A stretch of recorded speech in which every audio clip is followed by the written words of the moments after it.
నాన్న నాన్న ఏటమ్మా? రేపు మా స్కూల్లో మెగా పేరెంట్ టీచర్ మీటింగ్ ఉంది నాన్న, నువ్వు తప్పకుండా రావాలి నాన్న.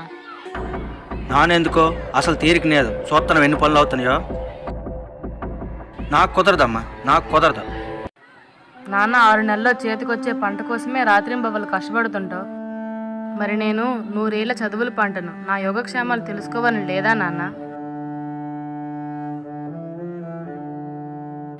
అమ్మాయి ఏమంటున్నావు? అంతే కదా నాన్న. సరే, నువ్వు చెప్పినట్టు నేను స్కూల్కి వస్తాను. దానివల్ల ప్రయోజనం ఏంటమ్మా? నువ్వు రేపు మా స్కూల్కి వస్తే నేను ఇప్పుడు ఎలా చదువుతున్నానో, రేపు భవిష్యత్తులో ఏం సాధిస్తానో మా టీచర్లు నీకు చెప్తారు నాన్న. అవునా?